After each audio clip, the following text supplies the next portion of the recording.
Hello, good morning, ma'am. Sit over there. Another rights ko. Another rights ki article number 14 mo din mama na to over. So, sit over na article number 15 ko. Article number 15 the loy bang number yin sa. Article number 15 sa. Sorry.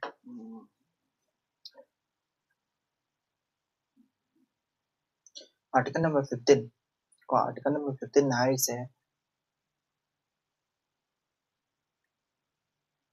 article number 15 ki close ma'am malay. Article number 15 close 1 da.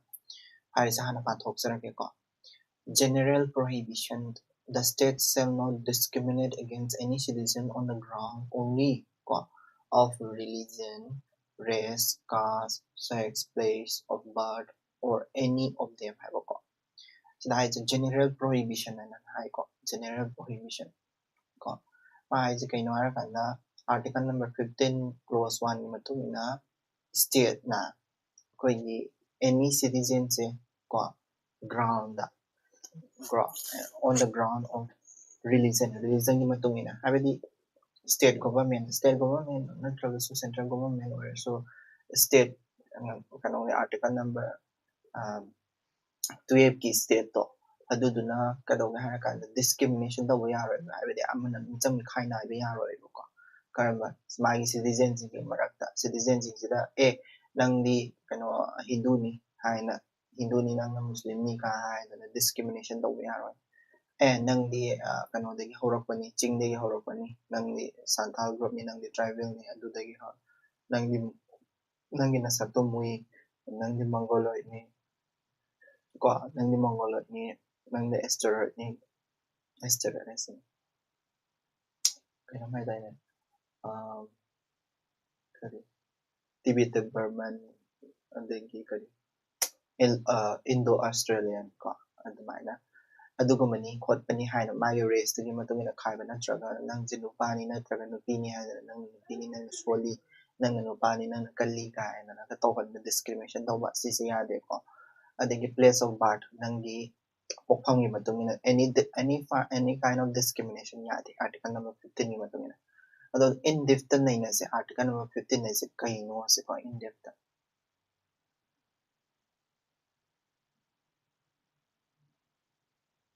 15.1 15.1 gi matungina haido kaino masai 51 gi matungina hojiki statement da haido any citizen na panmani ko any 15 gi 1 gi matungina any citizen na panmani ko to say is only to citizen aduna masigi right che article number 14 ga manadi article number 14 di to any person na haibani ba mai statement masada da dum yeng ko id article number 14 yeng se ba article number 14 da kai haigi ga ko article number 14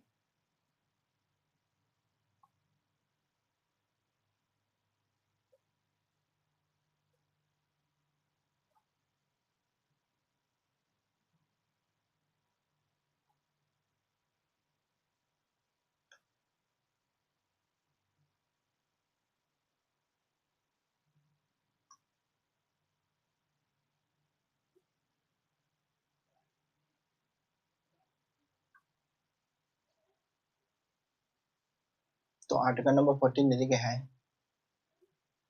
हाइबल Huygens मनते को to any person हाइबल हाइड्रो to any person हाइ तारागदि citizen chu non citizen chu lo yarनेबा अदुगा article number 15.1 जदि 15.1 जदि कदवे 15.1 जदि कय यारे 15.1 जदि कय यारे against any citizen है any करी against any citizen na palle pandro aduduna maram orakanda khoi ngasai article number 15.1 sina pandoriba masisina panba yarise only to citizen khatangda oidoini only to citizen khatangda oidoini ko atoya topada protection pide article number 51 no ko haise only to citizen ni enemy elendesu aduga friendly elendesu pide ko aduga kanagi mayokta the state function state machinery मैम जिंगी against ko state haina akoi article number 12 na define tawgibido adu loi chingdoi adudaida magi hujiki statement the only haiba word am yaudro only citizen haina aduduna hairize kaino meaning je kaino harakanda religion ko religion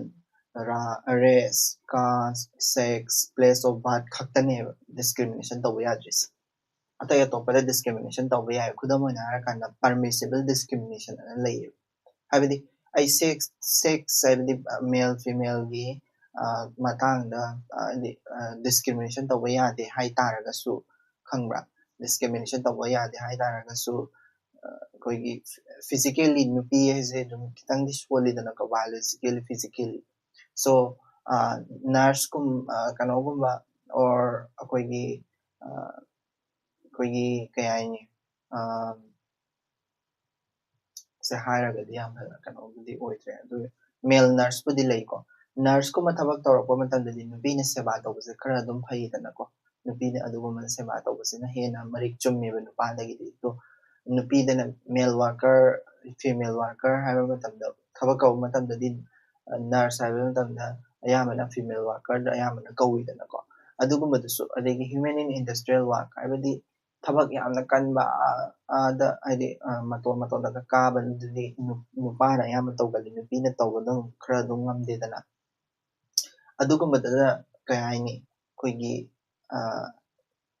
adamai tawbada koigi kay haini discrimination se tawba yai discrimination edi mase no masa san khara soli ko adai masa khara kalli natraga nupina tawba ngamoidaba potni kakhatpada ngamoidaba potni ka hairagadi madudu akhona permissible discrimination ni makhara chalalle karigino permissible discrimination ni makhara challese sex ki matangda husiki male female ki matangda kay haini koigi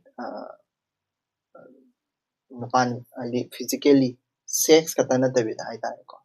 sex ka nupani natraga nupini haibadugi khatangi discrimination tawba yade hai bani nupani ma nupa oirasu maje kallaba or nupa oirasu maje solaba ka haibadi sex khatang natabida ko criteria se nupani natraga nupini khatang natabida nupani ma masa sonbani masa sonba sondabra hangmatang masa sonbani adagi si laina tila swan leibani khotani ka hareba atopa condition khara su yaraba sex natabida sex khatang natabida ko sex khatang natabida atopa condition khara su yaraba adudadi discrimination tawba yai ayuse haigibdo women nurse oina taw karakpa matagdadi nupa dagi nupini hena yamna karakani natra adagi industrial work abadi kanoda industry da thabak suba gi nupi dagi nupan hena yamna karakani dana ko adudani permissible discrimination ais abadi sex oitaragasu sex to dagi hena atopa criteria hapsalakan discrimination tawba yabas 15 se masida 15 sida koigi kari yawe religion yawe race yawe caste yawe sex yawe place of birth yawe masida residence yawe magi country dagi descent yawe yaude haidi kanodadi koigi kai haini koigi 15 na haini ise kaino harakanda religion race caste sex place of birth sida discrimination tawba yadeba adubu akoi karigumba condition khara atopada akoi kay haini residence ko residence ne darkar leraba adi khudamana telangana andhra pradesh ta kadawga harakanda residence ki matungina thabak se khalliba ko mapalamdagi lakpa midi thabak se phangdeba adugumba residence ki oiba adugumba potsidi sida residence ana panba yawbra religion race caste sex place of birth sida kano yawbra yaude ko haidi masagi residence aisu yaude mai pokpham aisu yaude aduna pokpham gi matung ina or magi leifam gi hai tar pokpham na tisoi pokpham pokre aduga leifam gi matung ina mase kari doba discrimination doba ya ko mado akoi manipur hai kalase discrimination against this yani residence hai kalase koi manipur gi leiba mi singse natana ai thaba amda khalo thabak se kawra matamda manipur gi state ta leiba mi se amda natana thabak se amda Manipur da leba mi na tabadi thabak ta tawya de kan harak tar gadi adu article number 15 gi makha da sangadra har gadi challoy article number 51 gi makha da di si kaktane religion race caste sex place of birth se kaktane ko aduna mana only have one ma napsalam sine only have ko only have one sima tapsalam sine ko discrimination ne atai sidadi tawba yadre adu atopa dadi tawba yahali 15 to mi jingsi 15 to gi statement na parake ko 15 to the higher kaino har kanda koigi prohibition of excess habidi koi phangan mado ko against a state and a private persons ko sidadi against a masana do yausare state abasu private person desu sigi article number 15 to se yawe ko no citizen shall be on the ground of religious race caste sex place of birth or any of them be subject to any disability, liability, restriction, or the condition with regard to the access to the soap, public restaurant, hotels, and a place of public entertainment, or the use of wells, staying, bathing ghats, roads, and a place of public resorts maintained wholly or partly or by the state fund or dedicated to the use of the general public. Ko mana haisida hiding is a private individual or VI state ke functionary or VI karigumba mase tabak sa pamatada thing ba ko private individual ma'am ama changaga koigi tabak sa pasa thing ba natraga state ke machinery ji amana tabak sa thing ba a ga b se ko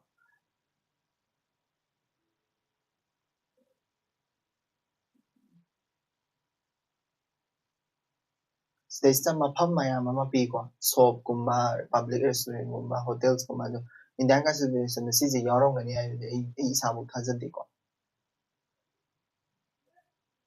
article number 15 yengsi unlike 15.1 this is against the state as well as a private individual yung ko masidadi article number 15 dadi kadawge state ki action state ta khakta ne batai naris chumra state ta khakta state ki adi kanogi krishna na sorry article number 15 na state ki mayokta idi article number 15 to sinako state ki mayokta as well as public private individual haitare private individual ke mai to tawre aduga article number 15.1 na state khaktang da ko state khaktang na torok private individual na race caste sex place of birth ki matungi na discrimination torok pa matamda masigi kano se pan bya di ko article number 51a se 51 sorry 51.1 se aduga article number 15.2 haitare ko 15.2 sidi state as well as ko state as well as ngasagi kano se supan bya ko good morning ko state as well as private individual na discrimination tawra se pan bya ko discrimination gini ko sisu ko unlike 15.1 this is against the state as well as private individual na discrimination tawra ado private individual na discrimination tawra pa se ngasai religion race caste sex place of birth kido nate ko magi di kadore public individual public place ki aduga public resource ki khudamai nang sai public place tang sai yawi do iruzabam adu da myam am yawi da ko pan gi da indian constitution masala da yamjara bani ko public place kya no palle se sa ko shops public restaurants hotel place of public entertainment ko aduga myam palle adagi well since the public resources ni ko teng bathing roads public so also this masising se sizinaba matamda private both state natraga public state natraga private individual mai animakta ko animakta article number 51 2 na athing mase haidi discrimination tawagi athing mase pi ko ngan tai ko ada masisu only restriction ngasai only restriction na do ngasai only restriction da kari hai only restriction the religion race caste sex place of birth khakani da ko condition madu ke condition manung da katang yaw gi bani da sisu article number 15(2) sisu madugi condition da katang oidoine ko sigi condition only restriction is public place public resources nataba atopada restriction thamde yan dai ko public place public resources ta discrimination tawba yaroi katang hairamane atay atopa mafamda atay atopa public place natabida atay atopa mafamda natraga public resources natabida private resources atay atopa mafamda di masigi access salaiba yaroi ba 15(2) se salaiba yaroi ko yan dai ko aduga 15(1) ga 15(2) ga khenari sina karino haragadi 15(1) dadi kadoba magi condition se religion race caste sex place of birth oy ko aduga 15(2) dana kado public place ka public resources ko odi ko aduga article number 15(1) dana kadoba ngasai gi state ki action da khatang thabak se against ta tawga ko aduga 15(2) gi na kadoba state as well as private individual ko animak na tarako matamda kano oidi ba id 15(2) se pan me adu ko id legislation supporting this 15(2) 15(1) ga 15(2) ga say legislation khara habedi law khara na support toy like protection of civil rights ko seasona support toy meaning the city constitution in the hairamase hena mayek sing e bai tare ko law se seasona protection of civil rights act 1955 se mayek sing e ba ko 15(1) 15(2) ko article number 15(3) mu yeng ko article number 15(3) se ngasai 15(1) da discrimination to ba yadre hare adu su karida only race caste sex ko place of birth religion da ko aduga article number 15(2) dana kada public place and public kano resources da aduga 15(3) dadi ngasai 15(1) 15(2) dugi exception laktoine exception adi kaino 15(1) 15(2) da discrimination to ba yaroi harapado sidadi discrimination to ba yai haraptoine discrimination to ba yaroi 15(1) 15(2) da harapado sidadi discrimination to ba yai haraptoine adusu certain condition khara aduna 15(3) da yawa singse kana kana yengse 15(3) da namuko 15(3) se hanamdang parakhige statement da kai haige do 15(3) da hairse kaino special provision for women and children hadi nupi amasung children gi sigi dadi haibako hadi ngasagi ngasagi kari only gi condition da kari yawi sex as yawi sex haibse kaino nupa nupi hadi nupa nupi gi dani adubu nupi amasung angang dadi 15 number article number 15(3) na haise nupi amasung angang dadi ko nupi amasung angang dadi kadoba special provision nama chanagane special provision nama chalaigane special provision se kari special provision hadi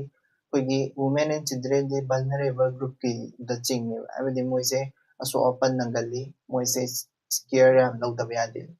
aduduna substantive equality lainabagi damakta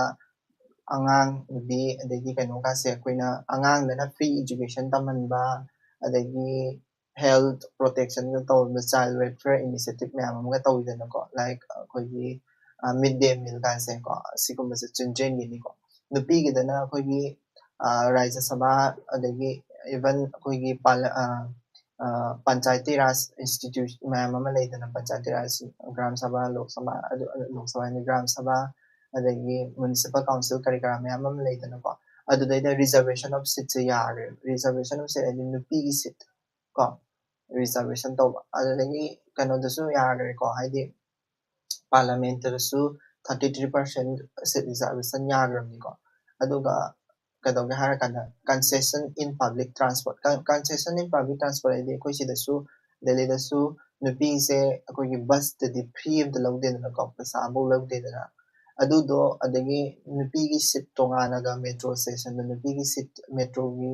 phamam daga nupi gi seat tongana ga thambo ko adugumbada tawido kaigino adi article number 15(2) 15(1) dadi koigi sex ke matung ina discrimination tawba yaro habani adu 15(3) da haise nupi amasung angang di vulnerable group ta chingi aduduna nupi amasung angangi di tongana moigi special provision hapa yai special protection hapa yai sinema re isiko aduna gender specific criminal law ko nupi na tawba crime nupa na tawba crime je tongan na tawba adi wa tongan wayan mga sulay ko adugo mo article number 15 sina exception ha hamba oire ko adagi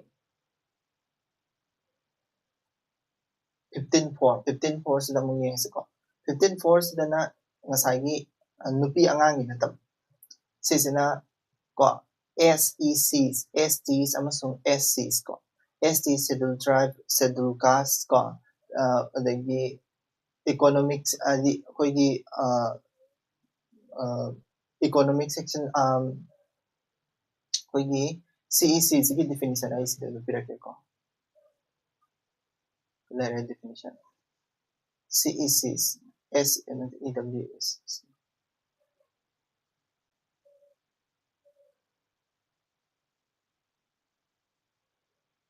ko special provision for SECs STs and SCs ko nga sa kano article number 15.4 jam da para ko statements sida high yung ko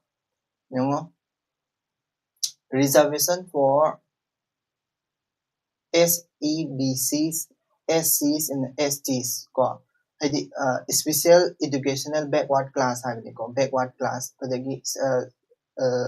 kano sina scheduled caste scheduled tribe habo ko masising se kadawga harakanda moigi reservation yung masay 15.3 dana nupi oigre ko nupi angangi aduga 15.4 dana koigi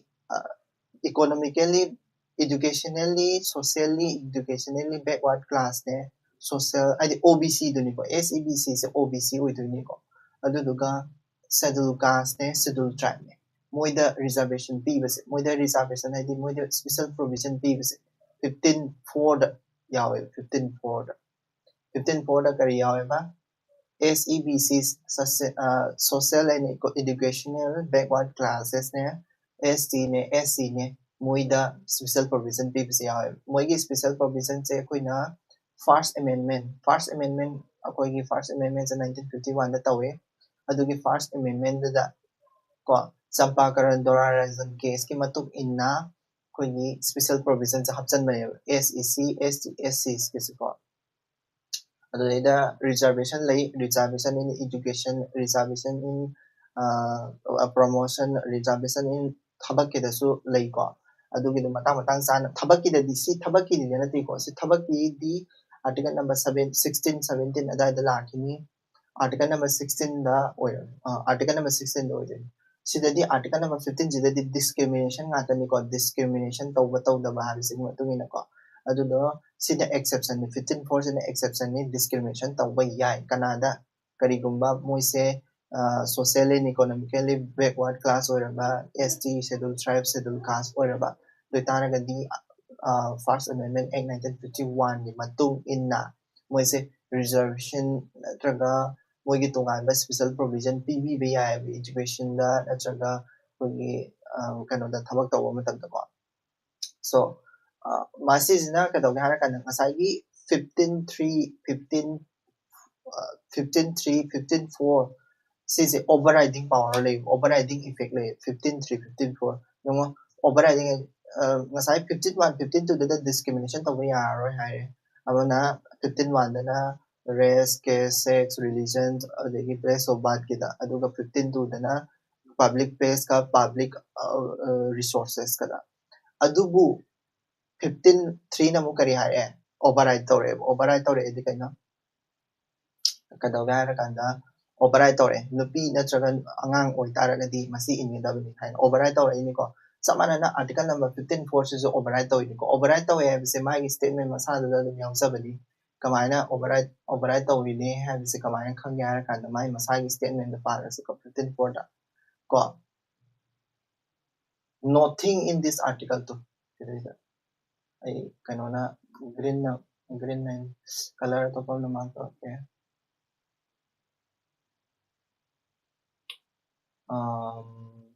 sino to ko nothing in this article